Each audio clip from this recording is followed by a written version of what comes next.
ঈদের সময় এটা ক্রাইসিস পয়দা করে খামারিয়ালারা। ওরা ওই খামার থেকে মাল কম আনে, যার কারণে ক্রেতা বেশি থাকে, মাল থাকে কম, যার কারণে চাহিদা বেশি থাকে। আমার কাছে তো বেশি, যে অবস্থা ব্যবসা নাই, বাণিজ্য নাই, কিছু নেই, মানুষের অবস্থা ভয়াবহ।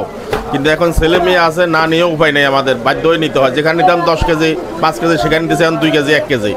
অবস্থা খুব খারাপ ব্যবসা। কিন্তু এগুলোর দাম যদি কম হয়, 500 টাকা 550 টাকা চলে আসে, তাহলে মানুষ একটু হয়তো খাইতে বাঁচতে পারে মানুষ।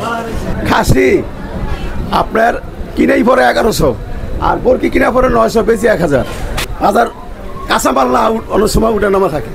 এটা কেউ সুবিধা তার মানে আল্লাহ ছাড়া এই দায়িত্ব আছে। এই তো ওষুধ আবার কিছু পারবো, ওষুধ সবাই কুরবানি দেবো, সবাই চাইবো ভালোটা কিনতে বিলা 10 টাকা বেশি বা 10 টাকা। ওষুধকার ওই টাকার সংখ্যার দিকে দেখবো না, মানুষ মানে জিনিসটা সুন্দর দিকে দেখবো।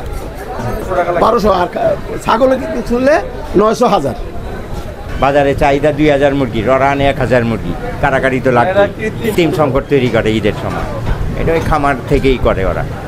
খামার আর যারা পাইকারি এনে বিক্রি করে অগ যোগসাজে এইটা হয়। মাঝখানে ক্ষতিগ্রস্ত হয় জনগণ, সাথে আমরা ওই একটু কম থাকলে বেচা কিনা বেশি হয়, বেশি থাকলে বেচা কিনা কম হয়। পাকিস্তানি ব্যস্ত আছি 380 টাকা, আর দেশি ব্যস্ত আছি 680 টাকা। জি, শুধু পাকিস্তানি আর এলাকা দেশি।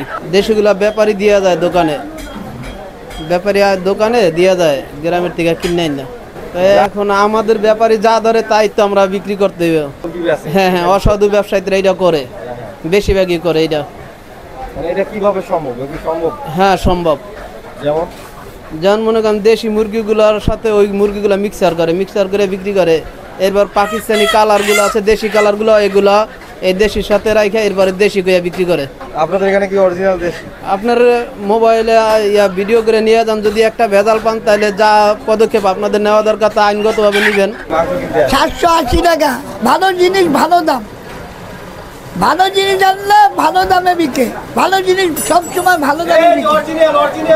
ষাঁড় গরু, অরিজিনাল ষাঁড় গরু 780 টাকা। আগের দাম কি বাড়বে সামনে এরকম মনে হয়? না, বলা যায় না, এটা বলার ক্ষমতা নেই। কমার সম্ভাবনা আছে কি? কমার সম্ভাবনা, খামারওয়ালারা যদি ছেড়ে দেয় গরু। খামারে তো সব গরু, অনেক খামারে তো মাইপা বেচছে, গরু মাইপা বেচছে। এটা থেকে আমরা পারি না। না, সিন্ডিকেট হবে না। মাংসের দোকানে কোনো সিন্ডিকেট হয় না, খামারিরা সিন্ডিকেট করে।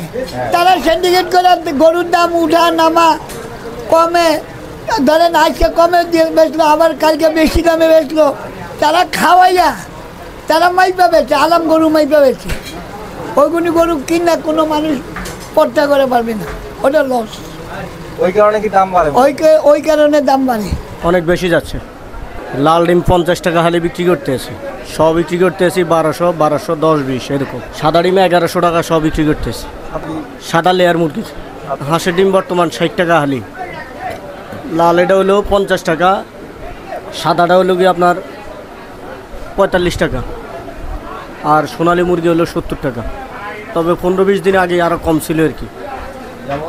যেমন মনে করেন 15-20 দিন আগে 100 ডিমে প্রায় 300 টাকা বাড়ছে, 15 দিনের ব্যবধানে 300 টাকারও বেশি বাড়ছে। এখন তো চাহিদা বেশি, এখন এরকমই থাকবে।